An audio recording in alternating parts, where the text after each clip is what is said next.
Okay, so what we're going to be talking about today is sovereignty. We're going to be talking about common law, and real law, okay, and color of law.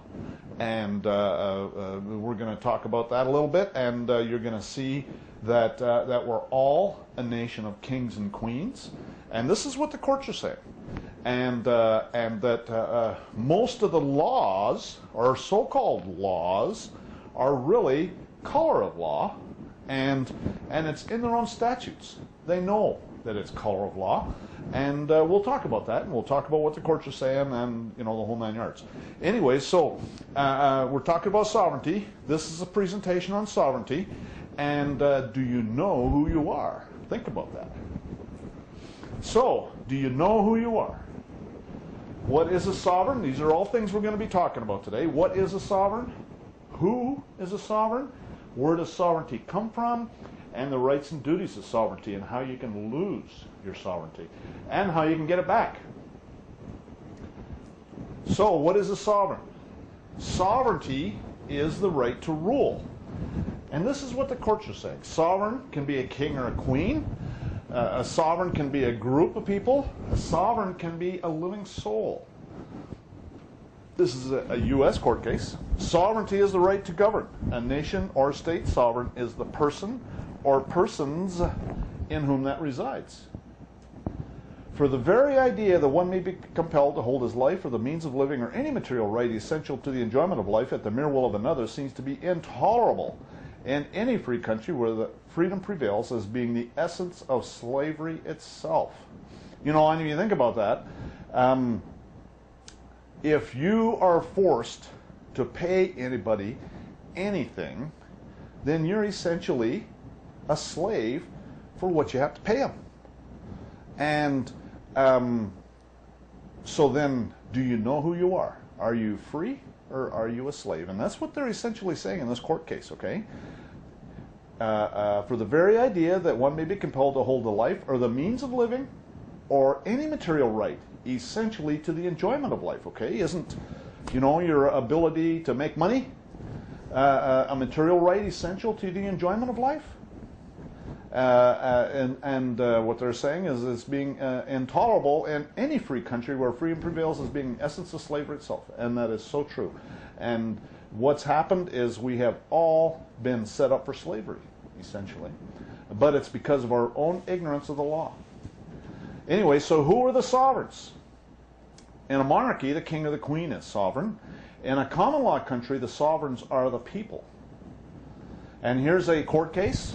The words people of the United States and citizens are synonymous terms and mean the same thing. They both describe the political body who, according to our republican institutions, form the sovereignty and who hold the power and conduct the government through their representatives. They are what we familiarly call the sovereign people. And every citizen is one of this people and a constituent member of the sovereignty. So then we the people in America are sovereigns, but that's because of common law. And there's court cases in common law countries all over the world that talk like this. This is a Canadian court case. The sovereign people, through their representatives, have created the court and the board as well as the municipal council and defined the rights and duties of each. That's in reference Casa Loma, which is in downtown Toronto. So, we the people are kings and queens. I've seen Australian court cases that talk about this. I mean, and I believe that if you do search in any common law country, you're going to find court cases that talk like this. The people or sovereign are not bound by general words and statutes restrictive of prerogative right. Now, this prerogative right is something to keep in mind. That's a word, or a set of words, and one of the things we're going to be talking about is certain words that, we need to keep in mind. Okay, certain words that are used against us and that we can use against our public servants. So, anyways, restrictive of prerogative right, title, or interest, unless expressly named. Acts of limitation do not bind the king or the people. The people have been ceded all the rights of the king, the former sovereign. It is a maxim of common law that when an act is made for the common good to prevent injury, the king should be bound, though not named. But when a statute is general and prerogative right would be divested or taken from the king, he shall not be bound. Okay, so couple things this thing says. It says the people have been ceded all the rights of the king. Okay, and this is not the only court case that talks like this. I'm telling you, there's lots of them that talk like this. And so we are kings and queens. That's exactly what we are. And you don't know who you are. And essentially what's happening is you have a bunch of pirates telling you who you are. And are you going to sit there and let someone tell you who you are? I know I'm not. We the people are kings and queens. At the Revolution, the sovereignty devolved on the people, and they are truly the sovereigns of the country, but they are sovereigns without subjects, and have none to govern but themselves. The citizens of America are equal as fellow citizens and as joint tenants in the sovereignty. Well, I mean, this says a huge amount. Think about it. Devolved. That's a real important word in this matter. Devolved means that the sovereignty in England evolved away, and then at the Revolution it devolved back. And so it's the reverse of evolved. And so again, we the people are the sovereigns. Do you know who you are? And there's English court cases. There's a Canadian court case that talks about the Magna Carta, and we're going to cover that. But let's go on. People of a state are entitled to all the rights which formerly belonged to the king by his prerogative. Remember, prerogative right. Here it is again. The people of a state are entitled to all the rights which formerly belonged to the king by his prerogative. It will be admitted on all hands that with the exception of the powers granted to the states and the federal government through the Constitution, the people of the several states are unconditionally sovereign within their respective states. Well, you know, that doesn't say that they're only sovereign if we can't get them into some contract. Okay? That says they're unconditionally sovereign. That means under no circumstances can we ever take away their sovereignty. Ever. I mean, too many people think they can get you in some contract. But you have to understand what's happened because of our own ignorance. That we have become involved in what the courts view to be contracts. But all you got to do is bring up this stuff, and you just watch them die for cover. They don't want to talk about it. I can't tell you how many times I've done this stuff. And they just die for cover. I have seen government attorneys go into court and say, there is no contract, it's a nullity. That's like a quote. Quote, there is no contract, it's a nullity, unquote. That is just about word for word what they said. And so that's the point, is that if you establish yourself as the king, they don't want to talk to you. They have no authority. They don't have a shred of authority. Now, I need to qualify that. If you commit murder, they can arrest the king. Okay? If the king commits murder, they can arrest the king. If the king commits theft, they can arrest the king. So common law offenses, they can come after you for, and they should. But speeding, forget that. Anyways, but the point is that do you know who you are? And you have a bunch of pirates that are running around making legal determinations for you and telling you who you are, and you're letting them get away with it. Listen to this. Governments are but trustees, acting under derived authority and have no power to delegate what is not delegated to them. But the people, as the original fountain, might take away what they have delegated and entrust it to whom they please.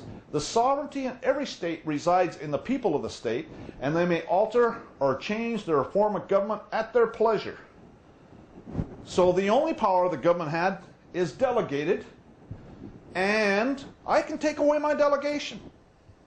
And even though I delegated certain rights and authorities to the government, doesn't mean I can't exercise them myself.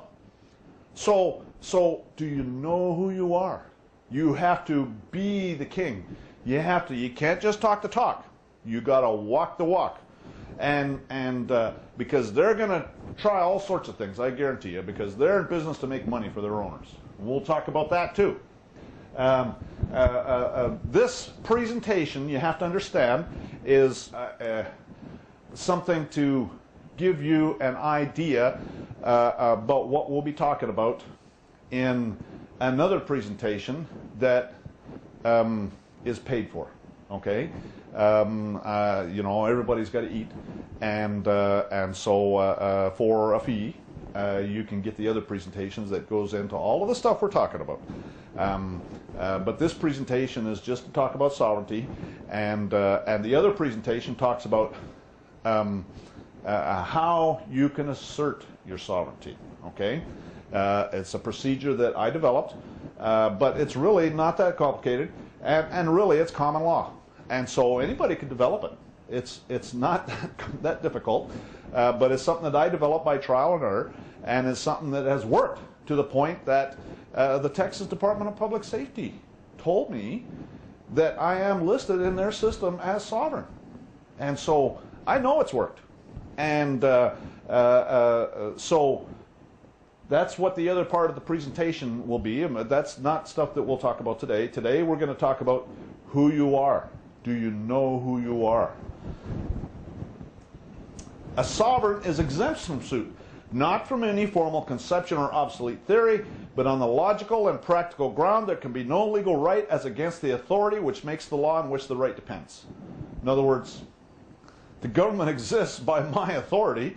They have no right to sue me. Okay, that's exactly what that's saying. Think about it. They exist because I created them. They have no right to sue me, and nobody can sue me using the government's courts. Okay, they're my courts, and so a sovereign cannot be sued in his own court, and there's court cases to talk about that. And so, again, do you know who you are? We hold these truths to be self-evident, that all men are created equal, that they are endowed by their Creator with certain unalienable rights. This is a Declaration of Independence. That among these are life, liberty, and the pursuit of happiness. Now, the operative word here is unalienable. That means cannot be alienated under any circumstances. Now, you know, these foreign agents of the Crown, they call bar members, that make up most of these law dictionaries. If you go into any law dictionary I've ever seen, you look up the word unalienable, and it'll tell you to go to see inalienable, and then under inalienable it says that your rights can be alienated by way of some contract. And if your rights are inalienable, then yes, they probably can be. But my rights are not inalienable, and I don't care what that law dictionary says. My rights are unalienable, and the courts have said that, and so has the positive law embodied in the Declaration of Independence, and so has attorneys, okay, government attorneys. When I assert myself, and when I drag their butt into court, that's what they say too, because they say there is no contract, it's a nullity, okay? So that means my rights are unalienable, and they know it. This is a Canadian court case. This is talking about the Magna Carta. The Magna Carta is not a unilateral act emanating solely from the spontaneous will of the king, as the charters of the predecessors of John. Neither is it a treaty, for we not say that it was conducted between two legitimate and independent sovereignties, nor between two nations, nor is it a law. The barons do not appear as subjects, for they are freed from their promise of fidelity, and the king, brought captive, placed before them, submitted to the conditions which the conquerors imposed upon him. Magna Carta is therefore a contract but resembles a treaty concluded between two nations, in that one of the parties, in virtue of the law of war, can impose its will upon the other. Now, think about that. Think about what they're saying here. Okay, essentially what they said is the barons stuck a sword to his throat and said, "Here, king, we want you to sign this." And so that's my point, okay? At that point in time, the people of England were sovereign too, okay? They knew who they were. And then over time, because of colorable laws and things like that that were passed, that really don't apply to anybody, okay? And I'm going to show you some in this presentation and more in the other presentation that is paid for. The colorable laws that are passed really don't apply to anybody, and when we get involved in them, then what happens is the courts view it to be a contract. You're supposed to know the law. So therefore, you've agreed to it. But all you got to do is bring up and say, hey, I'm the king, and you just watch them scatter. It's amazing how that works. It's like turning the lights on and seeing the roaches scatter. Okay, allegiance. Do you think that you have allegiance to, like they have the Pledge of Allegiance? You pledge allegiance? That's for persons. I'm not a person, and I can show you court cases that talk about it. But anyways, the president has an oath of office. We, the people, owe no allegiance to the president. The president owes allegiance to we, the people. That's why he's got the oath of office. That's why I don't have an oath of office. He owes me allegiance. And I don't mind saying that, that I have some allegiance to America, but really I don't. I don't have a shred of allegiance. They have allegiance to me. All of my public servants have an oath of office to protect my rights. And they better. There is in our political system a government of each of the several states and a government of the United States. Each is distinct from the other and has citizens of its own. Did you know there's two classes of citizens? One may be a citizen of a state and yet not a citizen of the United States. There is a clear distinction between national citizenship and state citizenship. Did you know there's two classes of citizens? You can actually, it says here, you can be a citizen of a state without being a citizen of the United States. Do you know who you are? Most people think they're U.S. citizens. I can show you that a U.S. citizen is a slave, and we're going to go through that. Instead, this provision protects only those rights peculiar to being a citizen of the federal government. It does not protect those rights which relate to state citizenship. Gee, that's interesting. Citizenship of the United States does not entitle citizens to privileges and immunities as citizens of the state, since privileges of one are not the same as the other. Do you know who you are? The privileges and immunities of citizens of the United States do not necessarily include all the rights protected by the first 8 amendments of the federal Constitution against the powers of the federal government. Did you know that? U.S. citizens don't have access to the first 8 amendments against the powers of the federal government. The only absolute and unqualified right of a U.S. citizen is to residence within the territorial boundaries of the United States. Did you know that? That's the only right. All the rest of them that U.S. citizens have are granted by Congress. Think about it. That's what the Civil Rights Act does. And we're going to talk about that in this other presentation about civil rights versus unalienable rights and what the courts have said about that as well. Do you know who you are? There are at least 2 major classes of citizens, state and federal. And depending on what you tell them will determine whether you're a slave or whether you're free. A federal citizen is nothing more than a slave.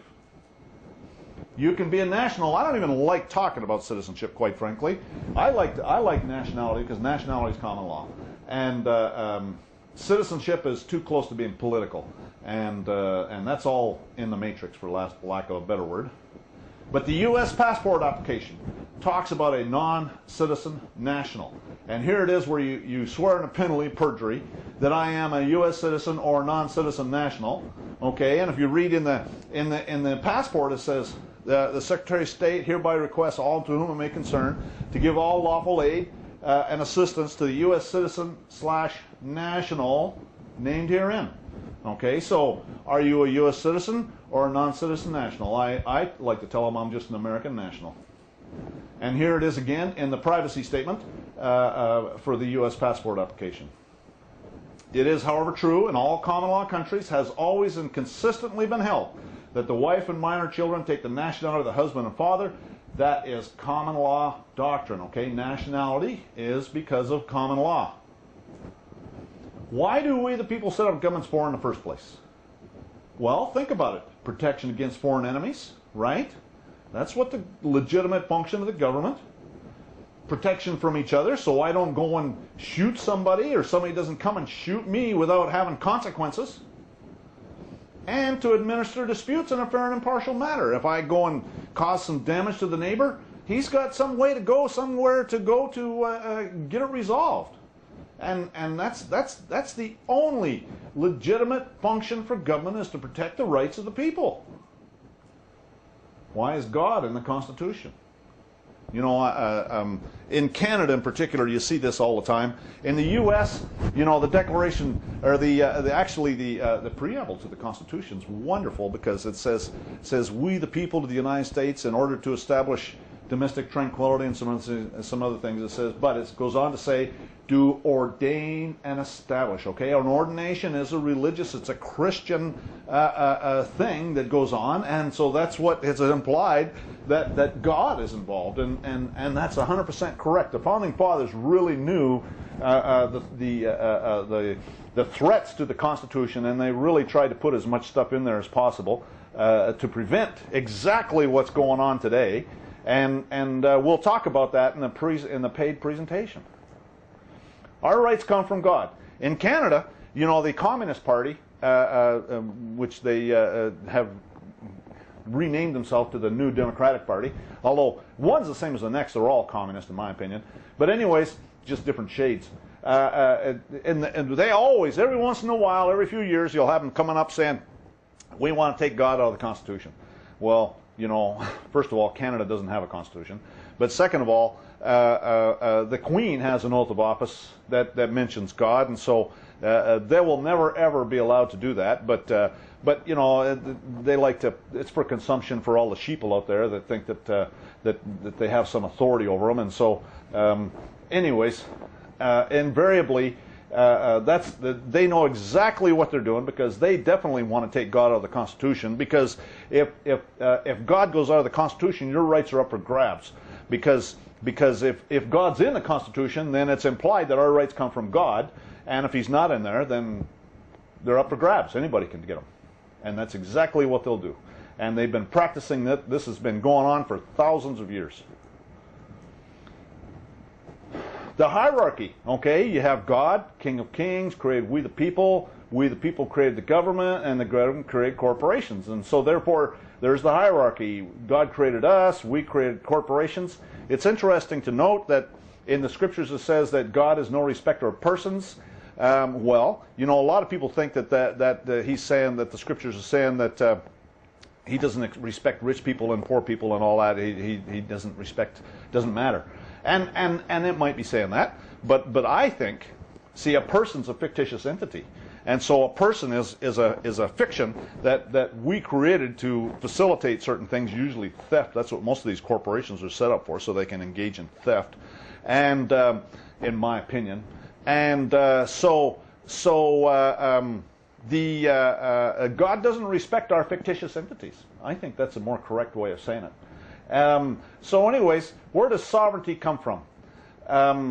Sovereignty exists because of common law. The people of all countries with the common law of England owe their sovereignty to the common law.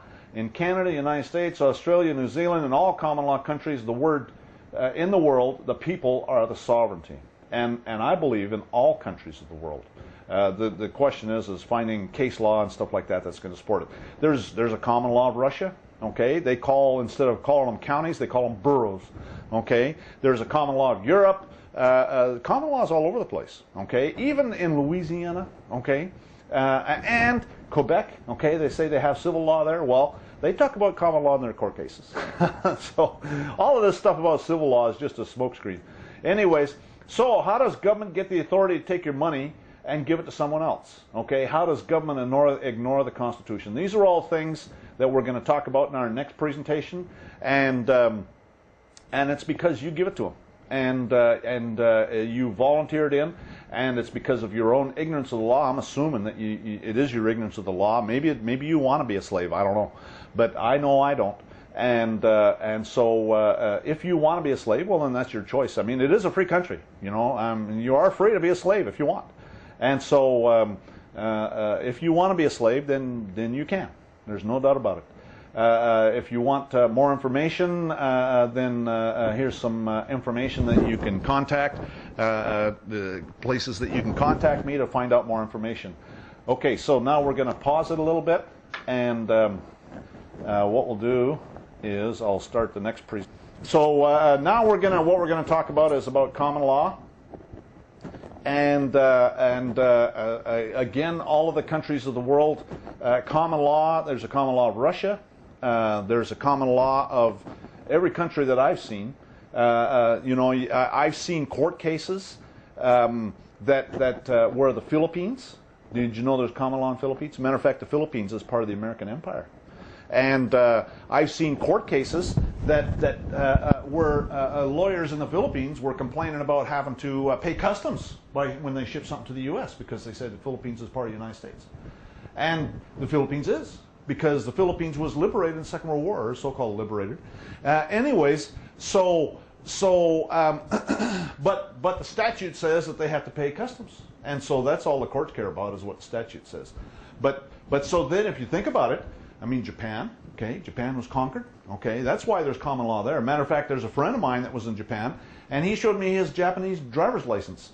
There's no picture on it. And that's how they do it in England. So, and all the banking is done at the post office. I mean, I think that there's some real power in that, quite frankly, because the post office is de jure. And so, everybody has an account at the post office. Well, there's some very interesting things, I'll tell you.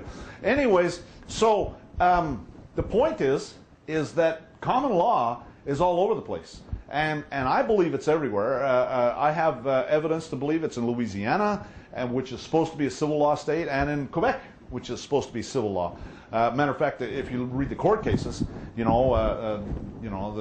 don't care what the brain dead idiots in the news media say. What do the courts say? And so what we're going to do is we're going to talk a little bit about common law today. Common law was brought to England with the Magna Carta, and this can be found in the Commentaries on the Laws of England by Sir Edward Coke, and it existed prior to the Magna Carta, and probably has existed from the beginning of time. Matter of fact, a lot of it's found in the Bible, and that's actually what Blackstone said, is that it comes from the Bible.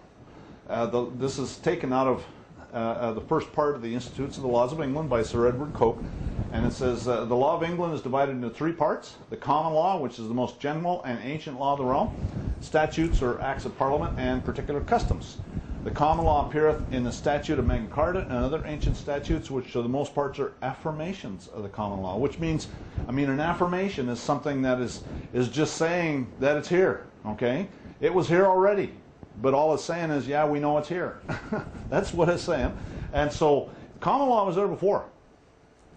Now there's legislative law too, and there's two kinds of legislative law. There's positive law and non-positive law, and we're going to talk a little bit about positive law. That's law passed with legitimate authority. Now, there's certain things that have to happen for a bill to become a law, and if they don't happen, then it's not positive law. That's why it says law passed with legitimate authority.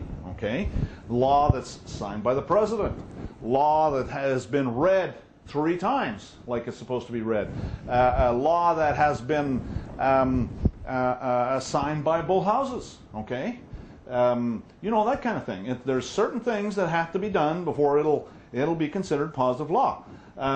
And it's law passed, anything that's positive law is law passed to protect the rights of the people. This is all taken out of Black's Law Dictionary, 5th edition. Anyways, non-positive law is the other kind of law that you see, and that's colorable legislation. And we're going to look at some words again, and so you need to keep this in mind. Colorable legislation, or color of law, remember, is non-positive law. And we're going to talk about that, and we're going to take it right from their own mouths. And applies to certain groups of people, and it does not apply to we the people. And operates as a contract, okay? And again, the burden's on you. If you're walking down the street and some guy comes up to you and says, you owe me $50, and you say, is there some contract here? Well, then that's the issue, isn't it? But if the guy comes up to you and walks on the street and says, you owe me $50, and you said, well, I already paid you $35, well, then you just admitted the contract. That's exactly what you did. Now you're discussing the terms of the contract. So you just admitted it. And so that's the question, isn't it? Are you in some contract? Have you consented? Positive law. is law actually and specifically adopted by a proper authority for the government of an organized drill society. Proper authority is the operative word here, okay? And most of the law that you will see has not been adopted by proper authority, and we're going to go through that. This is taken from the Office of Law Revision Council. That's from the U.S. House of Representatives. And notice this highlighted stuff here. It says certain titles of the code have been enacted into positive law. The text of those titles is legal evidence of the laws contained in those titles, okay? The other titles of the code are, and here's some words again that we need to keep in mind, prima facie evidence of the laws of the United States, of the laws contained in those titles. The following titles have been enacted into positive law, and it lists all the positive law titles. But we're not going to talk about those. We're going to go and talk about the ones that are not positive law. These are the list of non-positive law titles. And look at them. Title 6, domestic security. Okay. Now the Border Patrol. Okay, they operate under Title 6 and Title 8. Okay, neither one of those is positive law, and they go and violate your rights under the color of law every day. They violated my rights so many times I can't count, and so I'm getting ready to file a lawsuit against them. But anyways, and it'll be one of I've done at least one other one, and we're going to party again. Again, you have to think of it this way: if they violate your rights and you don't say something, then you're at least partially responsible when they violate the next guy's rights. So I have to. Anyways, these are all non-positive law titles: banking, trade and commerce, customs and duties, education, foreign relations. I mean, why would the people have anything to do with any of this stuff anyways? There's no reason for them to be positive law. Indians, internal revenue. Do you know the Internal Revenue Code is not positive law? It has nothing to do with we the people. So then, and we'll go into this, it's actually a contract. And if they're sending you stuff, then they either have you in a contract or are trying to get you in a contract. So that's the issue. Anyways, all of these titles are not positive law. So therefore, they're not passed with legitimate authority, and they mean absolutely nothing to we the people. Color. Some more words. Okay, color. An appearance, a semblance, or a simulacrum as distinguished from that which is real. A prima facie or apparent right. Here's that word again. Prima facie. Remember, they said non-positive law is prima facie evidence of the United States. Okay? We're going to go into that prima facie a little bit more. Okay? But so color is a prima facie or apparent right. And notice this word appearance and apparent, hence a deceptive appearance. A plausible assumed exterior concealing a lack of reality, a disguise or a pretext. Okay, that's all color. Colorable, that which is in appearance only and not in reality what it purports to be, hence it's counterfeit, feigned, having the appearance of truth. It's a lie. Color of law means the appearance or semblance without the substance of legal right. Misuse of power possessed by virtue of state law and made possible only because the wrongdoer is clothed with authority is action taken under color of law. I mean, that's exactly what they do all the time, and it's because you don't know who you are and you're letting them get away with it. Prima facie, that's one of these words that we're talking about. Prima facie, at first sight, on the first appearance. Remember that word appearance? That's here again. So far as can be judged from the first disclosure, presumably, okay, that's another word you need to be thinking about. A fact presumed to be true unless disproved by some evidence to the contrary, okay? And so, and this is one of the things that we're going to be going through in the paid part of the presentation is presumptions and how to defeat their presumptions and why they are taking presumptions and what to do about it. But so right now the important thing is that prima facie is, this is the definition of prima facie, okay? In other words, prima facie evidence is based on presumptions and it can be defeated, okay? But you have to have your ducks in a row or they are going to just walk all over you. There's a maxim of law called the justum generis, And it says it's basically of the same kind, used to interpret loosely written statutes where a law lists specific classes of persons or things and then refers to them in general. The general statements only apply to the same kind of persons or things specifically listed. Example, if a law refers to automobiles, trucks, tractors, motorcycles, and other motor-powered vehicles, then vehicles would not include airplanes, since the list was land-based transportation. So, this is in the definition section of the Internal Revenue Code. They know that's not positive law, and they're very careful to make sure that their definition section is correct. So think about this. The term person shall be construed to mean and include an individual, trust, estate, a partnership, association, company, or corporation. Okay? Based on adjustum generis, think about this. What do you think an individual is? And I'll give you a couple of minutes to think about it. And now I'll tell you. An individual is a type of a fictitious entity. Based on adjustum generis, because a trust, estate, partnership, association, company, or corporation, those are all fictitious entities. So then an individual is also a fictitious entity. And in fact, when I went to the U.S. Supreme Court, that was what I said, is that an individual or a person is a Title 15 United States Code, Section 44, unincorporated corporation. If you look that thing up, it'll say that an unincorporated corporation can have a board of directors, and it may not. It can have executive officers, and it may not. And gee, so that's wide open, and that's what a person is. That's what a U.S. citizen is. Actually, they know that a U.S. citizen is a fictitious entity, and they admitted it in my case. They waived their right to respond. That admits everything, and they admitted it in my case. Include some more definitions. Include, or the participial form thereof, is defined to comprise within, to hold, to contain, enclose, comprise, comprehend, embrace, involve. Okay? In other words, the word include is restrictive. Okay?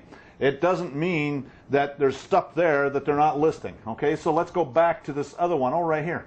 The word person shall be construed to mean and include. They put that in there so that, you know, people that don't understand the law think, well, gee, you know, I'm an individual, but then they also think, well, you know, maybe I'm not an individual, but I think that I'm in that list. Because that list includes everything. Yeah. Well, I'm here to tell you that it doesn't.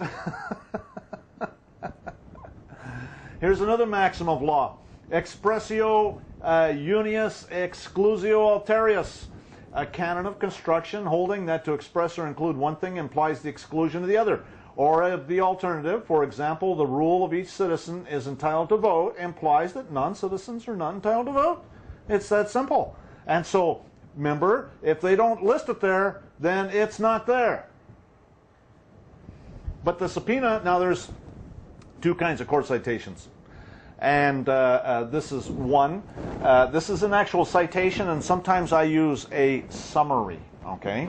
And the difference will be is the citation will be in quotation marks, and the summary will not.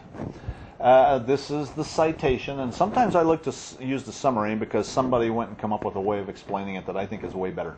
But this is the citation. It says, but the subpoena is in the form of an official command, and even though improvidently issued, it has some coercive tendency, either because of ignorance of their rights on the part of those whom it purports to command, or their natural respect for what appears to be an official command, or because of their reluctance to test the subpoena's validity by litigation. Okay, that's what the Supreme Court said. Now, this is much better in my opinion because I think it really spells it out better. It says, because of their respect for what appears to be a law, many people are cunningly coerced into waiving their rights due to ignorance. And I think that's way better. I like that better. So you'll see that. I'll put that in some of my paperwork. A distinction was taken at the bar. Okay, this is the quote. A distinction was taken at the bar between the state and the people of the state. It is a distinction I'm not capable of comprehending. And then it actually, the quote is, if you notice there's 3 or 4 dots after that, that's because it goes into a 2-page diatribe about why he's not capable of comprehending that. And there's a summary that I like way better, and here it is. Inasmuch as every government is an artificial person, an abstraction, and a creature of the mind only, a government can interface only with other artificial persons. The imaginary, having neither actuality nor substance, is foreclosed from creating and attaining parity with the tangible. The legal manifestation of this is that no government, as well as any law, agency, aspect, court, etc., can concern itself with anything other than corporate artificial persons and the contracts between them. You know, and then if you think about that, essentially what it is saying is that there's nothing the government can do to affect we the people. And that's true. And if they're doing anything to you, it's because you got yourself into that. That's really the bottom line. You got yourself into it, and you can get yourself out of it. Because all you have to do is say, is there a contract here? I'm the king. And you just watch them scatter like roaches when you turn the lights on. This is something to keep in mind. If a citizen acquires the same legal status or artificial character as those protected by the amendment through the operation of some statutory law of Congress, then said citizen may be brought within the venue of the amendment as a statutory juristic person. By this means, citizens become birthrights of no effect, and their rights are reduced to the inferior character of statutory civil rights. Okay, see that? Statutory civil rights are mere legislative privileges, and that is exactly what it is. Okay, that's the difference between civil rights and unalienable rights. And this is taken from a book called The Non-Ratification of the 14th Amendment by a Judge A.H. Ellett of the Utah Supreme Court. And there's, in my other presentations, there'll be some more quotes out of that that you'll find very interesting. So again, this is talking about color of law, okay, and how you can get into what they view to be contracts. And again, if you establish yourself as the king, they will run and hide. This is taken from the Interpretation Act of Canada. Okay, Canada, for greater certainty, includes the internal waters of Canada and the territorial sea of Canada. Okay, so that doesn't include Alberta. It doesn't include Ontario. It doesn't include Saskatchewan. It doesn't include any of those places and any of those states. Okay, because actually they are states. Person, or any word or expression descriptive of a person, is a corporation. So what's that got to do with me? Okay, you read any of their statutes and you say in the beginning of this Interpretation Act, it says in an act, Canada, for greater certainty, okay, it says that right at the beginning of this section, section 35.1. This Canada, Alberta Interpretation Act. Person includes a corporation, the heirs, executors, administrators, or the legal representatives of a person. Okay, so what's that got to do with me? What's that got to do with any living soul? Everyone, person, and owner, and similar expressions include Her Majesty in an organization. That's in the Criminal Code of Canada. That means that there's nothing in the Criminal Code that affects living souls. You think about that. Now this is actually correct. And this is why you don't want to be in a corporation. Okay? A municipality includes a corporation of a city, town, village, county, township, parish, or other territorial or local subdivision of a province, the inhabitants of which are incorporated are entitled to hold property collectively for a public purpose. So you don't want to be, you know, when you put on your documents in Canada, okay, Province of Ontario, well, Province of Ontario is a corporation, okay? City of Toronto is a corporation, okay? If you want to be in a corporation, then you are a corporation and you have no rights and you're a piece of property. You're a slave and you've just volunteered into it. Driver. Driver means a person. So what's that got to do with me? If I'm not a person, then I'm not a driver. That's in Alberta. Prerogatives. Okay, remember those court cases that talk about prerogatives? No enactment is binding on Her Majesty or her affects Her Majesty or her rights or prerogatives in any manner unless expressly names her. And so then think about it. If she is not bound, then why would we the people be bound? She has the oath of office to us. That's in Section 14 of BC Motor Vehicle Act. Owner includes a person, so you don't want to be an owner. Ontario. In every act and regulation, person includes a corporation. So, hello, the lights are on. Is anybody home? What's that got to do with me? In this act, driver means a person who drives a vehicle. It's a person again. Ontario Highway Traffic Act. Public Utilities Act. They're all the same. You know, they go and have different people write them up, and these lawyers lay awake at night dreaming this stuff up. But they are all, you know, it's easy. You know, I find this really easy, much easier than having to follow all their code rules and regulations, because all I need to do is go to the beginning in the definition section and see that it doesn't apply to me, and then that's all I need to know. What do I need to do with it for? And so, again, but look at this. It says, if any person supplied with any public utility neglects to pay, okay, then it talks about how they can disconnect them. Well, they don't have authority to disconnect living souls, then do they? And there's people I know that do that. There's a guy I know in Edmonton that will, they'll send a bill to the straw man, the all block capital letters thing, with a postal code, and he'll write on the outside, refuse for fraud, and send it back, and immediately call them up and say, you know, I got this bill here today, but you guys had it sent to a postal code and to all block capital letters, and that's not me, and that's fraud, and so I had to send it back. But I really want to pay this bill, so if you send it to me in upper and lower case and with no postal code, I'll be happy to pay for it. I have a religious objection to being a corporation. I think it's an insult to God, and so I can't do that. But if you'll send it to me, the living soul, I'll be happy to pay the bill. And next month, same thing. All block capital letters, postal code. Next month, refuse for fraud. Next month, calls them up. Then the following month, same thing. 16 months later, he's still got the service, and he hasn't paid a nickel, and they keep sending him this bill in all block capital letters. And so the point is that, and then what he did is he decided to move, so he changed providers, and he got it disconnected. They forgave him the bill. Do you know who you are? That actually goes to the theory that for the sovereigns, everything's prepaid. And they're trying to get you to volunteer in. And that's exactly what's going on. So if you want to volunteer in, I guess if you want to volunteer to be a slave, you can volunteer to be a slave. In this act, even Indians are persons. Okay, so First Nations, if you think you're an Indian, well, you just volunteered in. An elector is a person. Okay? U.S., this is U.S. The words persons and whoever include corporations, companies, associations, firms, partners, societies, joint stock companies, as well as individuals. Okay, so it's all corporate.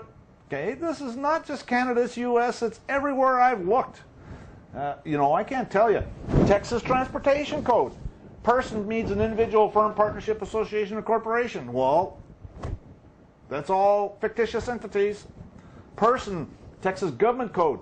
And person includes a corporation, organization, governmental subdivision, any other legal entity. Okay? What's that got to do with me?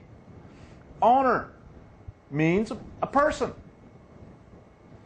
I mean, they have different lawyers that are doing this stuff up, but you know, they still have to follow the law.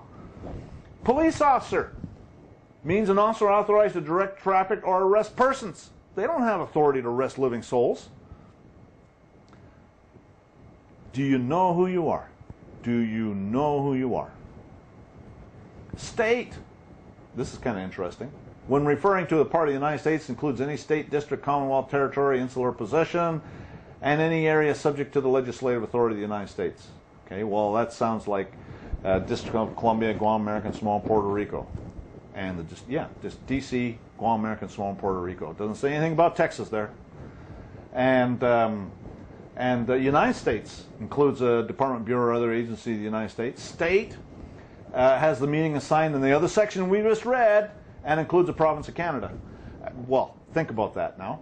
A province of Canada, if you go into the Canadian Interpretation Act, it says a province of Canada is Yukon Territory, Northwest Territories, and none of it.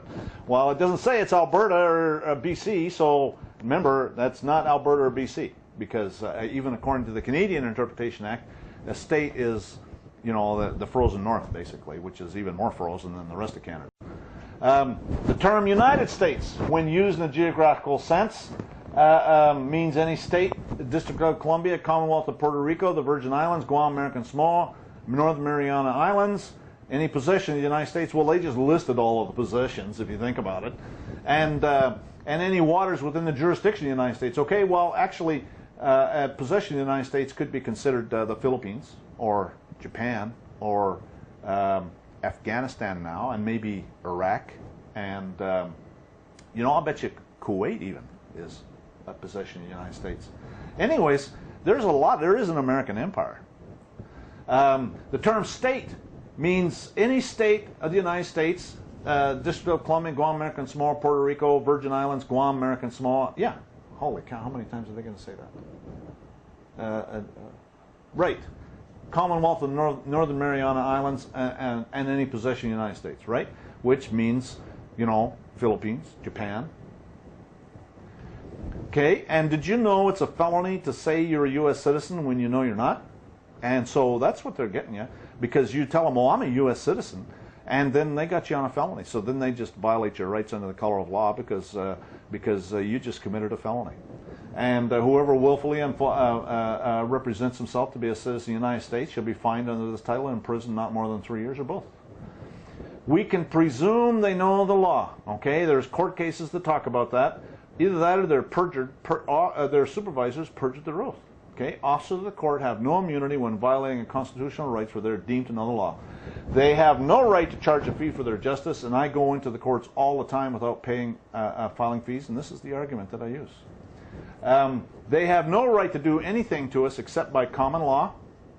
No person shall be tried with right, liberty, or property without due process of law. That's in the Fifth Amendment. And then the phrase law of the land, see, they went and put that in the 14th Amendment, so then that's a trap, okay? Because if you don't, if you go and talk about the 14th Amendment, then you're a U.S. citizen. The phrase law of the land means common law. And remember, they went and had that in the Fifth Amendment without the due process of law, okay? Lord Coke, in his commentary upon this statute, says that these words, by the law of the land, mean by the due course and process of law. After which he afterwards explains to be by indictment and presentment of good and lawful men where such deeds are done in due manner and by writ original of the common law. So this phrase in the Fifth Amendment, by due process of law, is talking about that. That means the law of the land. That means by indictment, by a common law jury of your peers, not by some federal grand jury, because in that jurisdiction there's no common law. The law of the land in chapter 29 means common law, to be the statutes which would deprive a citizen of the rights of person or property without a regular trial according to the course and usage of common law would not be the law of the land. So then we have a capitis diminutio, and this is what they do, okay? And this is Roman law. And what they're using capitalization against you. You notice how they spell your name in all block capital letters. Well, it's not your name. Okay, that's a separate legal entity, and it's all a little card game they're playing. It's a shell game, but they're using this capitis diminutio, and they're hoping that you'll step up and be the surety for their fictitious entity. That is a cestacate trust, is what it is, and we'll see how this capitalization works. It is a diminishing or abridgment of personality or loss or curtailment of status of legal attributes and qualifications. The lowest or least comprehensive degree of loss of status, which is basically, if you see, it's upper and lower case, first name's capital, first letter of your name is capitalized. It happened upon the arrogation or pride of a person who had his own master, or upon the emancipation of one had been under patria potestas. So once a kid becomes the age of majority, then he gets capitalized, I guess, is how that works. You know, I'm capitis media, right? And it's first name upper and lower case, last name all capitalized. They do this in Canada all the time. A lesser or medium loss of status. This occurred where a man loses his right of citizenship without losing his liberty. It carried away your family rights. That's the reason that Child Protective Services can go and violate your rights all they want. Capitis diminutio maxima, they do this in the U.S. all the time. Highest and most comprehensive loss of status. This occurred when a man's condition was changed from one of freedom to one of bondage. When he became a slave, it swept away all the rights of citizenship and all family rights. You're a piece of property. We have no more right to decline the exercise of jurisdiction which is given than to usurp that which is not given. And one or the other would be treason to the Constitution. That's U.S. Supreme Court. Okay, so in other words, you give them jurisdiction, then they have to take it. You don't give them jurisdiction, then they can't take it. I've seen court cases that talk about they have to have the appearance of justice. We use the color of money to purchase color of justice and get color of title for our land and our vehicles and our other property. Do you really own everything? Anything? Everything is in fraud. And that's exactly what's going on. It's like Ford Motor Company. Ford Motor Company makes rules and regulations for their employees. Does that mean anything to you? Doesn't mean anything to me. What happens when you get involved with internal rules and regulations of Ford Motor Company? Are you a person? Okay? A person is a variety of entities other than human beings. A person is a foreigner, not a citizen. You know, this is the courts. And this is the stuff I bring up all the time, and you just watch them scatter. In common usage, the term person does not include the sovereign, and statutes employing the word are normally construed to exclude it. A sovereign is not a person in a legal sense. Sovereign is not a person as far as the statute's concerned. Sovereigns have the right to travel on the public highway with their private property and are not subject to regulation in any way. Sovereigns have unimpaired access to the first 8 amendments to the Constitution. Sovereigns, subjects do not have access to the first 8 amendments except what Congress might grant, or the state. The term motor vehicle, this is in Title 18, United States Code, Section 31. This is further proof. They know. They know. The term motor vehicle means every description or carriage or contrivance propelled or drawn by mechanical power and used for commercial purposes in the highways in the transportation of passengers and property, or property and cargo. Okay, so if you're involved in commerce, then you have a motor vehicle. If you're not, then you don't. And it even defines what commercial purposes is. In doing this, I shall have occasion incidentally to evince how true it is that states and governments were made for man, and at the same time how his creatures and servants are first deceived, next vilified, and at last oppressed their master and maker. Let a state be considered as subordinate to the people, and let everything else be subordinate to the state. How true it is. In order for a member of the sovereignty to become subject to regulation in any way, you have to agree to it. And as with any contract, it has to be knowing, willing, and intentional, and they will never, ever intentionally get you into something like that, because that would be treason. So you just bring that stuff up and they'll just dive for cover. Ignorance of the law is no excuse. Anytime you get anything from the government, it's an implied contract and brings you into their jurisdiction. Anytime you register for anything or make application for anything from the government, you're giving them power of attorney to make legal determinations for you and represent you. You're making them competent in your affairs. You're telling them you're a person. You're converting yourself into a slave. All statutes are written very carefully, and most do not apply to members of the sovereignty. 99% of the time, the government is technically correct. It's not up to the government to tell you you're a member of the sovereignty. The government lawyers have made up a statute that properly applies to those entities they have jurisdiction over. The burden is on us to assert our sovereignty. Do you know who you are? If the member of the sovereignty gets unknowingly involved in something that operates as a contract by which he might lose his sovereignty, he's made a mistake of law and fact. The courts have ruled that the government is not the protector of the Constitution. If the government is not the protector of the Constitution, then who is? It's we the people who are supposed to be protecting the Constitution. And how do we protect the Constitution? We protect the Constitution by challenging what the government does through the courts and administratively. And I can't tell you how many people I've had removed by following the procedure that I do. I build a case against them, and the next thing you know, they're like, I don't know what they're doing, but they're gone. And I wouldn't be surprised if some of them were in jail. The burden is on the sovereigns to know and understand the law and assert their sovereignty. Do you know who you are? All contracts must be entered into knowingly, willingly, and intentionally. None of the contracts entered into with the government by which you might lose your sovereignty are willing, intentional, or knowing. They can't be. Okay? Because if they did, the government's involved in treason. And they won't. They won't. I'm telling you, we actually do have a pretty good government. The sovereignty of the people is unalienable and imprescriptible. That means it cannot be alienated. In order to regain your sovereignty, you must assert it. You have to correct the record. You have become involved in laws that don't apply to you, and the courts view it to be a contract. All you got to do is bring it up, and you just watch them scatter. When you assert your sovereignty in this way, you build a case with evidence that you can use in court at a future date should you need to do so. Send all documents. I send all documents by registered mail. That's the only way to do it. It's kept under lock and key, and there's a chain of custody. Government attorneys may turn it over to a bureaucrat who may also respond to a point. If the government was to admit you're right, they would be admitting to treason, extortion, genocide, and another indictable offense. So if they're smart, they won't respond at all. You have to be self-reliant. You can not only talk the talk, you got to walk the walk. You got to be knowledgeable about the law and how it works, and you have to be prepared to go to court. You got to make it known in certain terms that you're willing and you're prepared to do that. Okay, now there's certain words you need to be aware of that are used in martial law, and there's more words than these, but these are some of them. Resident, okay? Sovereigns inhabit. Your home is an abode. You're on the land. You don't reside. You're not a resident. You don't have a residence. Okay? That's all martial law. Traffic. That's a martial law word. Commissioner. That's a martial law word. Drive. Okay? You already saw that. They're looking for drivers. A human. Okay? Again, I'm a sovereign living soul. I'm not a person. I'm not a human. I'm not anything that they're interested in. This is a court case, U.S. District Court. The privilege against self-incrimination is neither recorded to the passive resistant, nor the person who is ignorant of his rights, nor the one indifferent thereto. It is a fighting clause. Its benefits can be retained only by sustained combat. It cannot be retained by attorney or solicitor. It is valid only when insisted upon by a belligerent claimant in person. The one who is persuaded by honeyed words or moral suasion to testify or produce documents rather than make a last-ditch stand simply loses the protection. Once he testifies to part, he has waived his right and must on cross-examination or otherwise testifies to the whole transaction. He must refuse to answer or produce and test the matter in contempt proceedings or by habeas corpus. Okay? So do you know who you are? Got to be a belligerent claimant.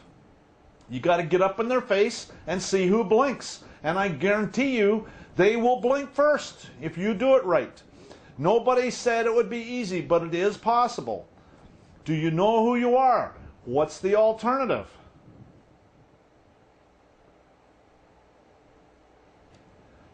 The next presentations are paid presentations, but I go through, there's 3 of them, 4 of them. There's one called Asserting Your Sovereignty, and in there I go through the procedure and how to assert your sovereignty. There's one called Land Titles, and I go through how to get absolute title to your land. And there's one called The Ultimate Solution, Does Your Government? And the idea is that that you're not going to get any justice in those courts. They say it themselves. They have to have the appearance of justice. And you remember those color of law definitions, okay? The appearance of justice is the color of justice. So it's not real justice. It's whatever they feel like doing. And we'll go through some court cases that talk about that. And so then in the one talking about the ultimate solution, does your government, it's how we the people can set up our own common law juries and our common law grand juries, and we can bring them indictments against them, and we can put them on trial, and we can convict them, and if we do it properly, their courts will recognize it.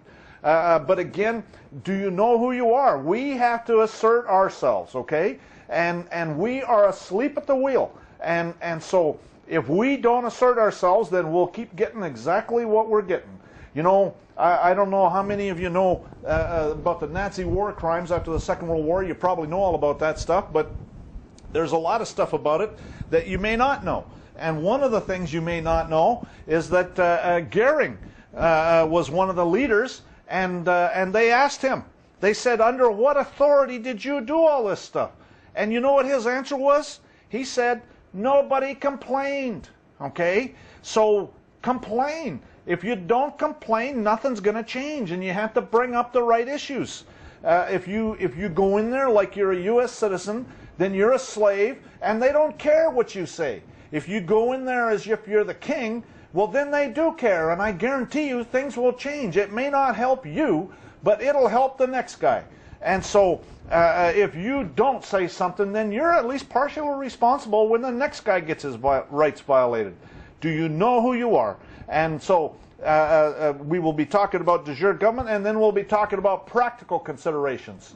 You know, things like how to set up bank accounts without social security numbers, how to do things, how to operate in their system in such a way that you stay out of their so-called contracts, and that you can still survive, you can get by, you can even prosper and do well.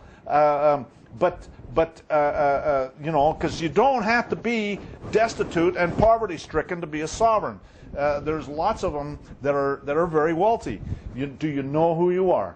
And so that's what we'll be talking. And this is basically a primer for the other parts of the presentation that is available if you want to pay for it.